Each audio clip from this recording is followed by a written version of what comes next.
Welcome to the Future of Education. I'm Michael Horn, today joined by a guest, Alexie Harper, who is one of the co-founders of in my mind, one of the most important innovations and services to enter the education world in the last several years. It's the Quantic School of Business and Technology and a broader company called Pedago that she'll talk to you about. But I just thought I'd give this vignette before I bring Alexie up to join me, which is the first time I got to meet her. I was at the ASU GSV Summit several years ago, and her co-founder, Tom Adams, had been emailing me and wanting to set up a time to show me this product that had been developed at the time that was called Smartly. And I sort of kind of was brushing it off a little bit. And all of a sudden, we found ourselves in the same hallway or something like that. And they came up and Alexie was with him. And they showed me this product, and I get pitched a lot of products and services over the years. This is the only time that I got so obsessed with what they had built and what they were doing. And they were teaching me a course about how to shoot better photos, which I think my wife is very appreciative that I took on their platform. But it was such a unique, well-designed experience that I literally sat there for 30 minutes learning the material and then made them late, I think, to their next meeting because I was so intrigued by it. So with that as backdrop and no pressure, I suppose, I'll bring Alexia up. It's good to see you. Thanks for being here. Out of that experience, I became a very excited advisor to all of what you all have built over the years.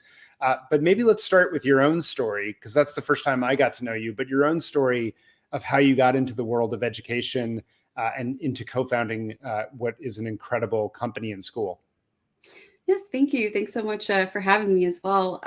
So I guess I really started in the world of online education and just educational technology in general at Rosetta Stone.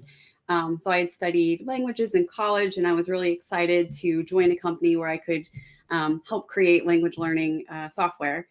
And I learned quite a lot there, and really began to feel like it was time after, almost a decade of working at Rosetta Stone to try something else, to take a lot of the lessons that I had learned and a lot of the things that I wanted to experiment with and take that to something that wasn't just focused on language learning.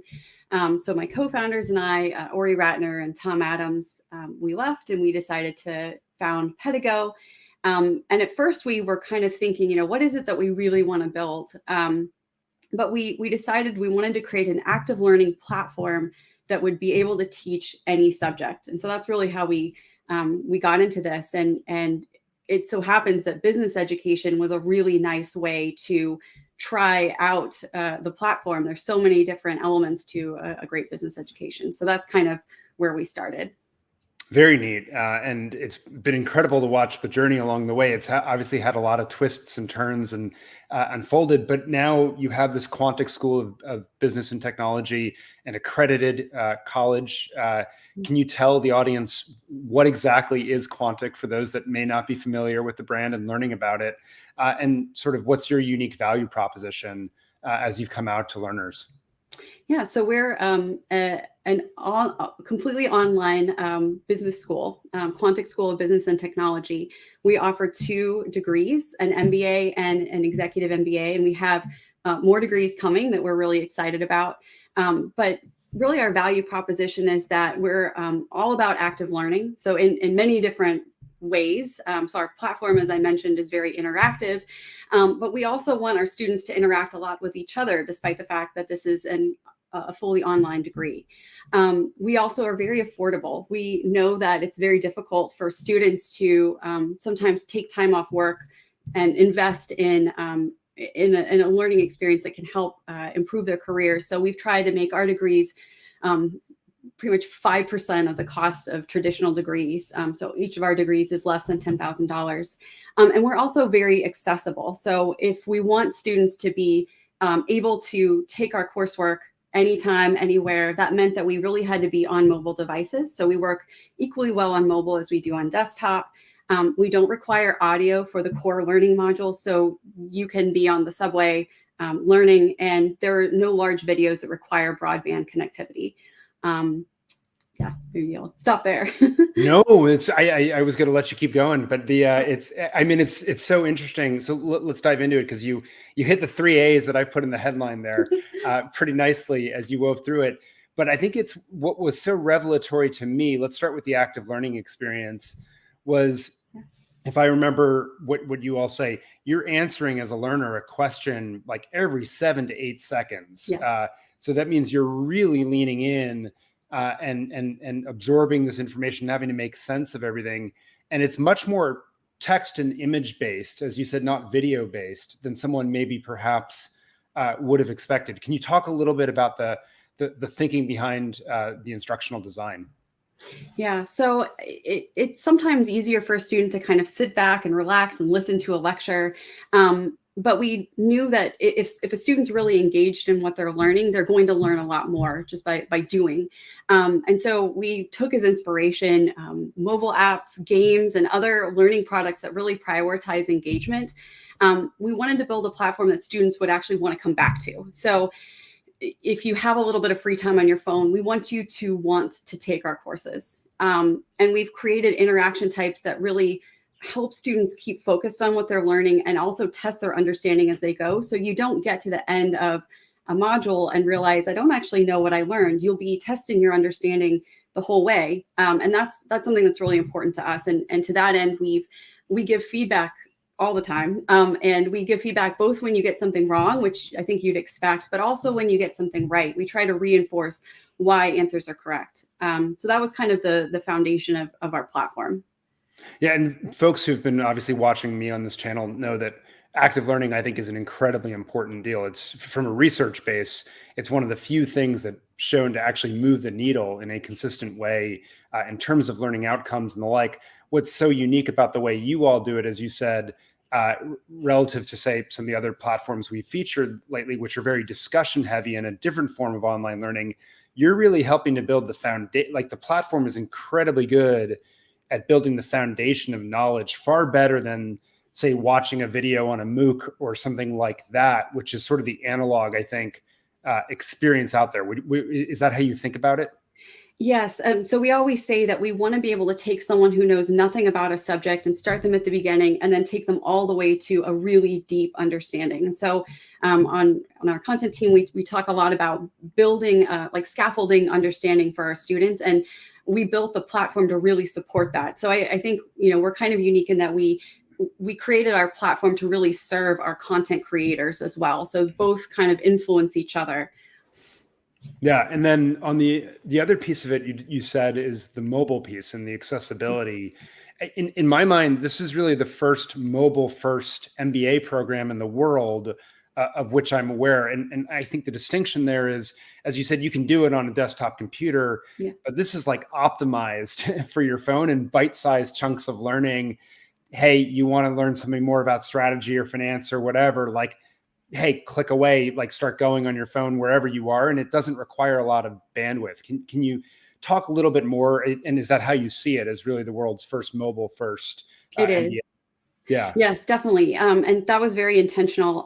When we create our content, we have a way to preview on both mobile and sort of a desktop view. And we make sure that everything that we're creating is optimized for that mobile experience, because we feel like, especially, if you're a busy person who has a career that you don't want to leave to go back to school, you want to be able to study when you have time. And that might be when you're on the bus, it might be standing in line at the grocery store. And so we thought very hard about making sure that what we're creating not only works when you're outside of the home, but also that it's created in bite-sized enough chunks that you can actually get through something when you have a little bit of time. So you don't have to sit down and devote 40 minutes to making progress. That was one of the lessons I actually learned from Rosetta Stone, because I felt like sometimes lessons could stretch a little bit long, and that maybe people weren't always finishing them. And so that was definitely one of the lessons that we took.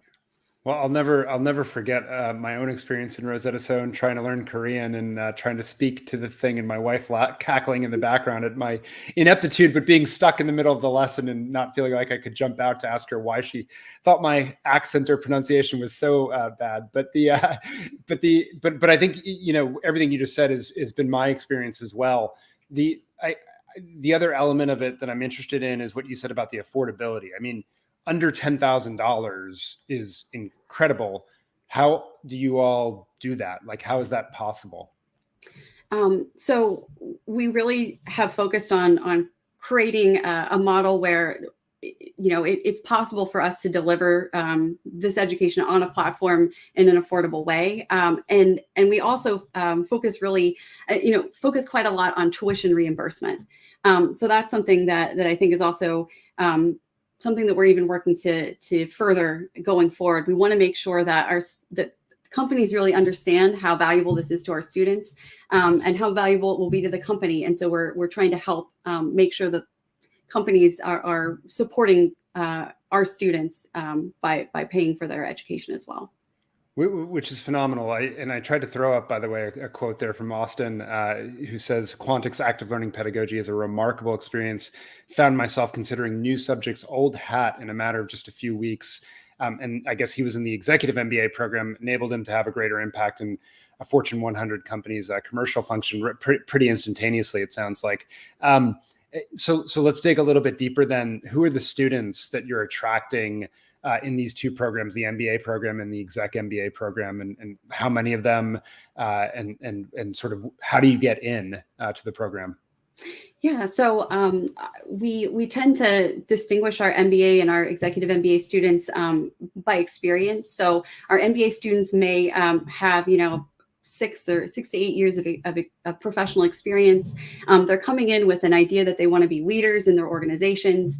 And so that curriculum really focuses on getting them all of the core knowledge that they need, just creating a really solid foundation.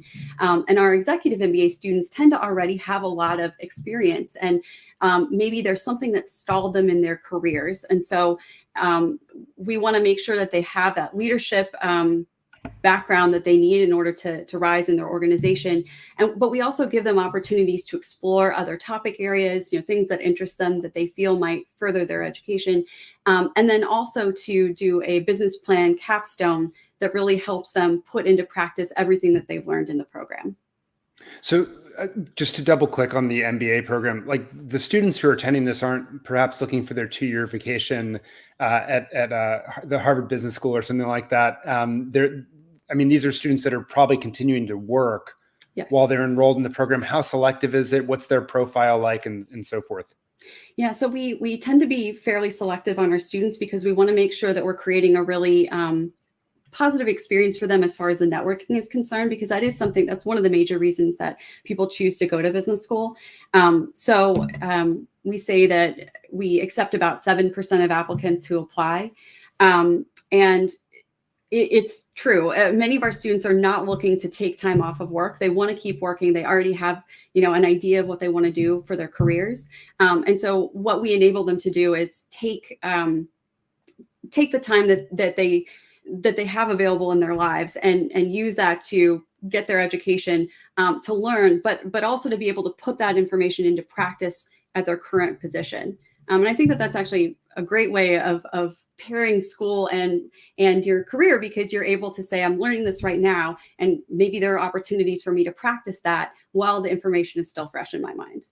Gotcha. And so just to double click on that, like how big is the class for a program, and how long, given that flexibility, how long would it take? And then that'll segue, I think, into the other aspect that you and I've talked a lot about over the last couple of years in terms of the cohorts. But let's start with the size and sort of how long are the programs? Yeah. So each of our cohorts lasts for about 13 months.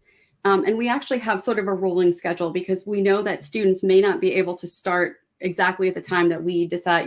If all of our cohorts started in September, that might be difficult for people. So we actually try to space each of the cohort start dates out by 6 weeks. So every 6 weeks we have a new start date for our students.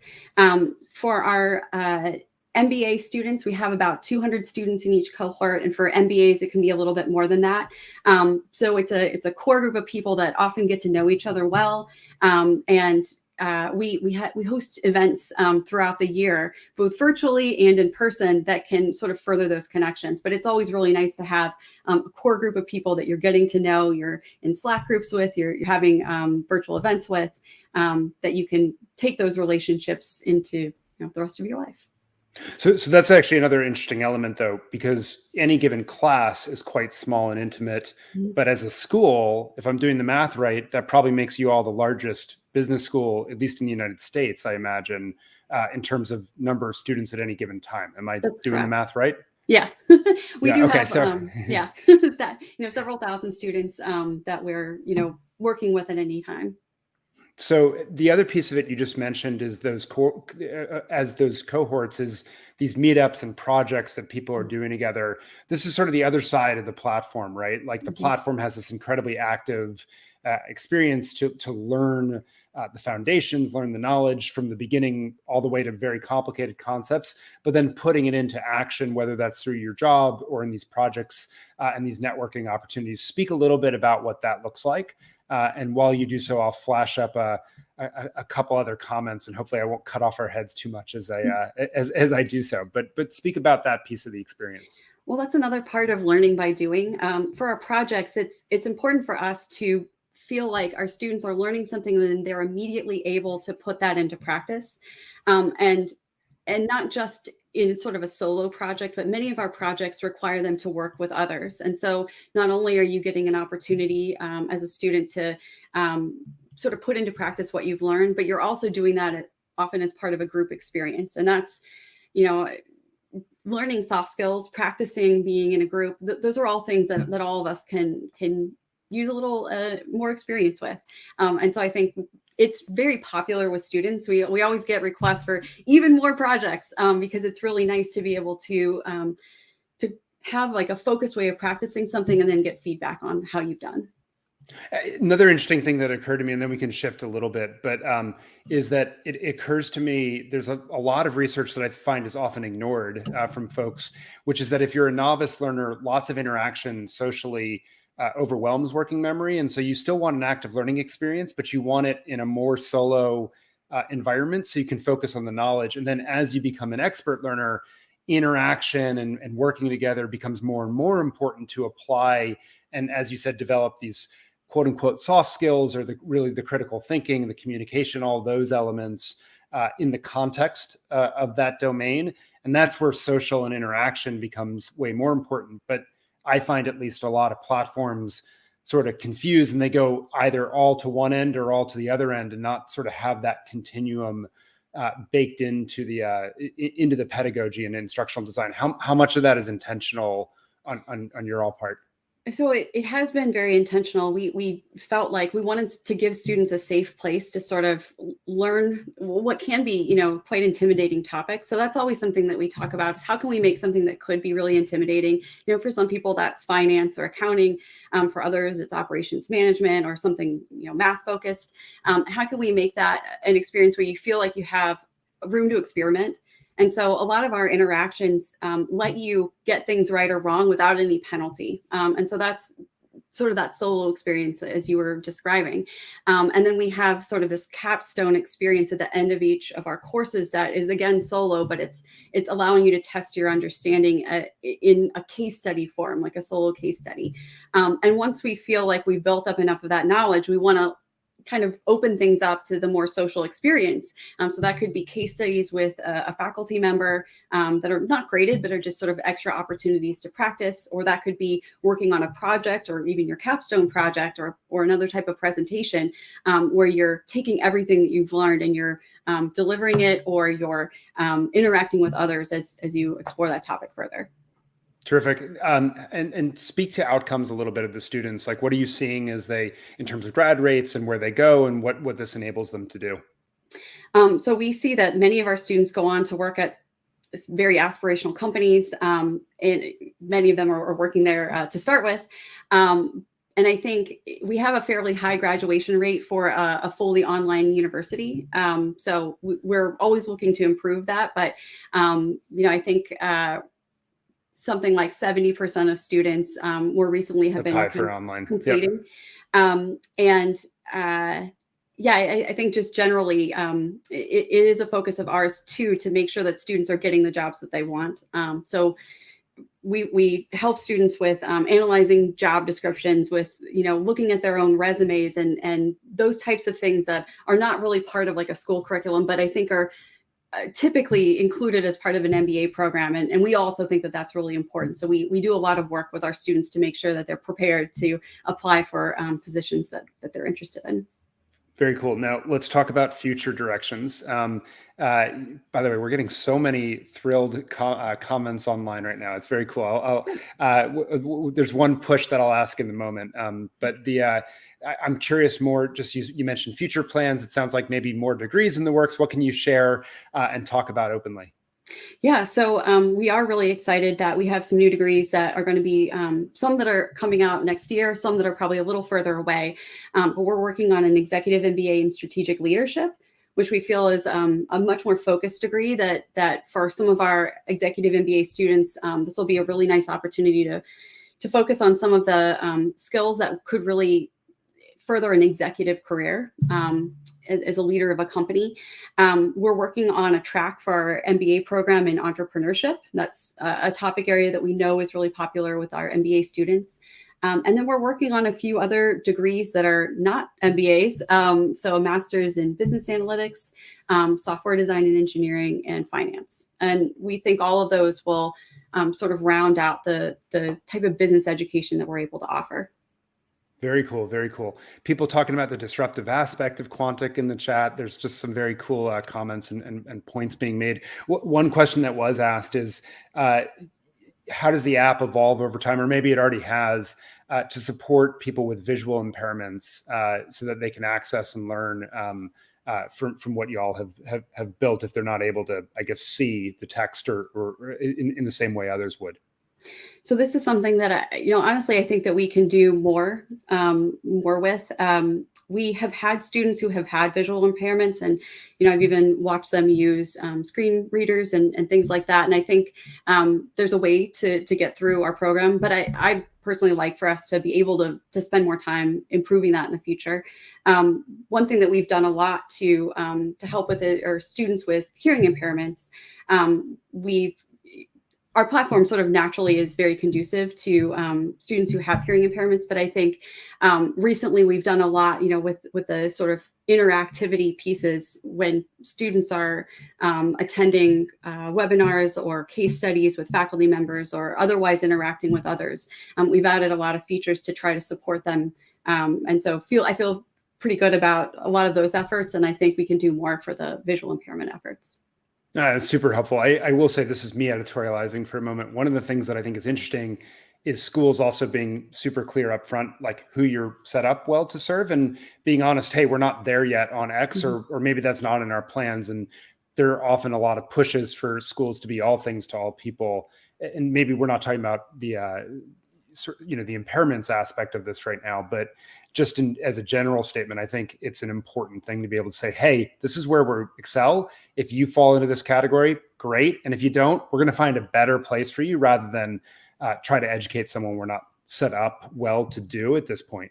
Yeah. And kind of to that point, we actually allow students to try us out before they decide whether they're interested in joining our cohort. So we provide quite a bit of free content that students can go through to see, is this a way that I enjoy learning or not? And it's fine if someone decides this isn't for me. But we do think it's important for people to be able to try that out because we are a very different model, and we want to make sure that people are making the best decision for them. Yeah, and I'll just say, I've always had the app on my home screen, and when I'm walking around pre-COVID at conferences or whatever else, and I'll show people, hey, look at how easy it is to learn this concept or whatever else, because it is addictive, and it is so easy just to sample some of that early content and so forth, like you said, to see, is this a good fit for what I'm trying to achieve? And so last topic as we wrap up here, which is, you all recently held a Women in Leadership Summit, which I think was exciting. I don't recall you all having a summit around a topic like that before. So talk about the impetus. What were you trying to achieve, and what was it like to do what I assume was an online summit? Yeah. So, during COVID times, we decided that we really still wanted to engage our students in a much more interactive, sort of live way than perhaps we were worried, I guess, that we were not able to do local meetups. We weren't able to do conferences. And so we began working on virtual summits that were kind of large scale. This is one of the summits that we've run. We had one about sustainability a little bit earlier this year, which was also really exciting. But this one, the Women Who Lead Summit, was really important to us because COVID has impacted everyone, but it has had a particularly harsh impact on working women. I think according to the Department of Labor in the US, adult women's employment rate is at its lowest pre-pandemic level since September 1988, which is quite low. And we've also seen that during COVID, the number of women applying to MBA programs increased quite a lot, substantially. And we wanted to highlight a lot of the amazing women in our program, and also just hear about some of the things that women tend to struggle with related to MBA programs or the business world.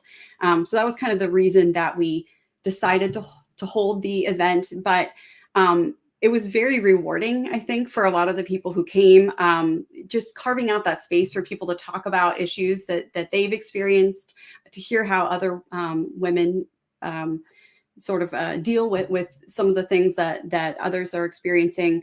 And then maybe also to inspire people to tell their stories. So it was a very rewarding experience overall. Yeah, it's very neat. And I suspect, as you said, it is a trend that more and more women are enrolling in MBA programs. They aren't the male-dominated schools, perhaps, that they were even 10 years ago. We've seen a substantial shift. So out of this, did you already start to see some of those inspirational moments perhaps occur? Any highlights that you can share or messages that really resonated to lift this important conversation further? Yeah, so we had a lot of really positive feedback. Just looking at some of the things that our students said. I participated in some workshops, and one of my favorites was who are you going to be in 2022, where I got the chance to meet Quantic students and alumni around the world. We had people who were excited to be moderating, who said, what an amazing and inspirational week. So yeah, I think in general, our students were really, really excited to participate. And we also had a lot of our alumni come back as well, which was very exciting. No, it's very neat. And I just think it's an incredibly important topic, not just because we're at this crucial juncture where so many women have exited the labor force, but more importantly, I think setting those role models up and showing women in leadership positions should not be a novel thing. And in fact, there are great examples, you included, of people who are doing incredible things that people can aspire to and see themselves in. So I was super appreciative that you all did this and showcased it, and hopefully more coming, perhaps around the corner, more summits of this ilk. Yes, we definitely plan on it.